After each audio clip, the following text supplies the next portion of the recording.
We're here backstage at Proctor's Theater in Schenectady, our 11th G&A Secret Star Acoustic Jam. And well, by the time you're seeing this video, you know that this guy took the stage tonight. Devin Dawson! I was going to say, am I allowed to even be on this video right now? Because it's a surprise. So you just blew my mind. It's like Inception right now. I don't know. It's just... We got to talk. We're just going to pretend this is live, but, you know, you get the idea. Have you ever played a secret show before? I haven't. It's my first one. Yeah. So they have no idea who's going to be out here, and you're going to kind of introduce them as Some it do goes. have an idea, because we do a contest where we do like video clues to guess the lineup. Okay, because somebody sent me a message today, and they were like, my guesses are Devin Dawson, Carly Pierce, Granger Smith, and I'm like, that's a pretty damn good guess. Yeah. Like, how do you know that? So one of my clues for you was this artist. I think I worded it. This artist used to work. His work dealt with iron ore of great density.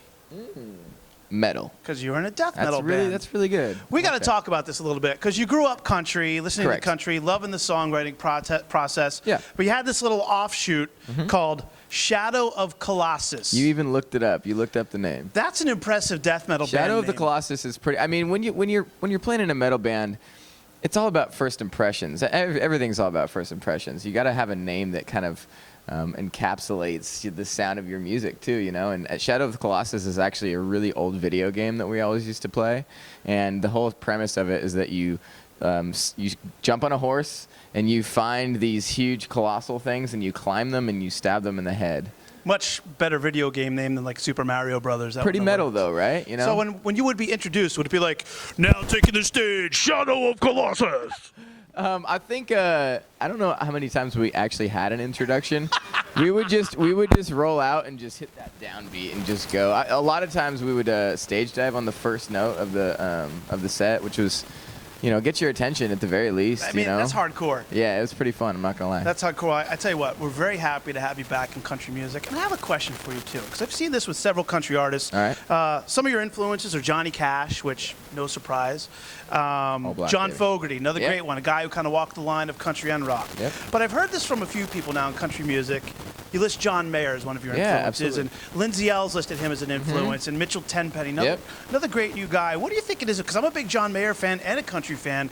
What do you think it is about John and his music that translates to being such an influence on some of our country singers today? The things that like catch my eye the most as a musician or as a writer is songwriting to me. And John Mayer has this just way of telling the truth in a way that no one else has done it before. And as a songwriter, just as a listener, I'm such a lyric guy. And obviously he can play guitar, he can obviously sing, he can produce, he can perform, all that. But his lyrics and his songwriting to me, I think are above all the other things that he has, you know? And I think coming from the songwriting perspective of a country musician, we're always very critical of lyrics, very critical of our songs and what we say and how we say it. And when you see somebody like John Mayer doing what he does at such a high level, you can't help but tip your hat to it, you know? Do you have a favorite John Mayer song? Yeah, that's a really hard one. Slow Dancing in a Burning Room is Great just tune. incredible, That man. whole album, Continuum, absolutely amazing. Continuum is great. And I was analyzing it the other day, and I was thinking, because like I write all the time, and I want to balance my albums. I write a lot of love songs. Like that's kind of just where my mind goes. I always relate things to love. Everyone can experience that and relate to it. But Continuum, and don't let me go down this rabbit hole too far, but Continuum is like half love songs, half just like life songs. Like you think about Gravity, that's not a love song. You have Waiting on the World to Change. You have The Heart of Life. You have Stop This Train.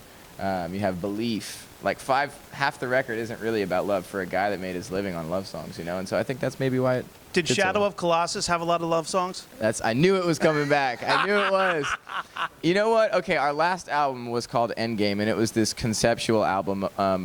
Because, you know, we get tired of, like, talking about dragons or politics or death. It's like metal doesn't have to be that, and we kind of wanted to step outside the boundaries. And we did this conceptual album about all the different stages of life from when you're born until when you leave the earth, you know? And so there was ones about love in there. There was ones about learning, and you know, death obviously was a part of that because it's a part of life. And so we tried to step out of the boundaries and do something different, and it made a really cool splash. So yes, we did have love songs. See, I hear the common thread though, like life and love and all your songs, and country really magnifies that. So you must feel really at home now being back in that country songwriting and performing element. Yeah, I think I understand why it's interesting when people say, how did you go from metal to country? I completely understand that. But for me, it was more of a renaissance, kind of going back to what my roots were when I was growing up listening to music.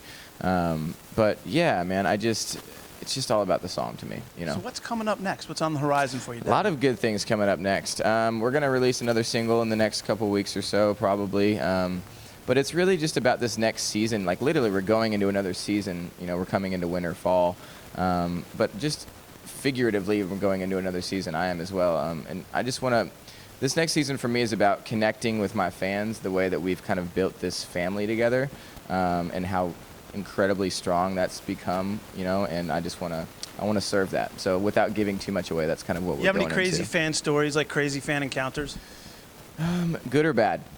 Both. Let's hear one of each. Yeah. Let's hear a heartwarming one and maybe one you're just the other like, day, hey.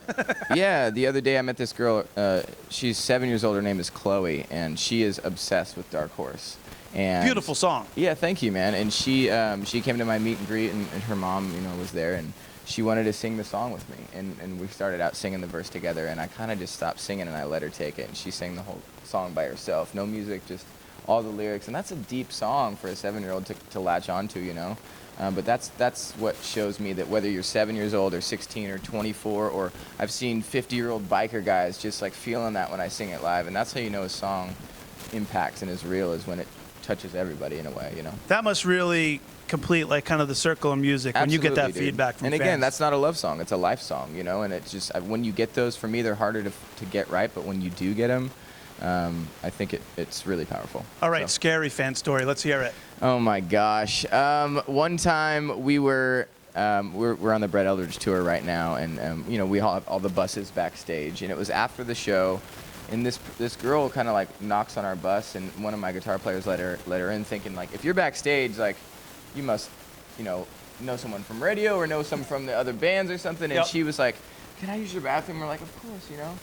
Come to find out, 5 steps in, she was blackout drunk and like wanted to use the bathroom, and I was like, I had to explain to her, like, sweetheart, like, this is our home, like, especially today, in today's day and age, when people are doing crazy things. Yeah. And, you know, I don't want to go into it, you know what I mean, but I was like, you got to be careful, because luckily we're nice guys, we'll let you in, but Yeah. some people would take that as a threat. You need a bus bouncer. That's right, we need a bus bouncer. We're now looking for a bus bouncer. Please send applications to Matty over here. He'll be taking care of it. I'm getting back to the gym. I can bench 70. I can bench 75 pounds. It's impressive. So just the bar then?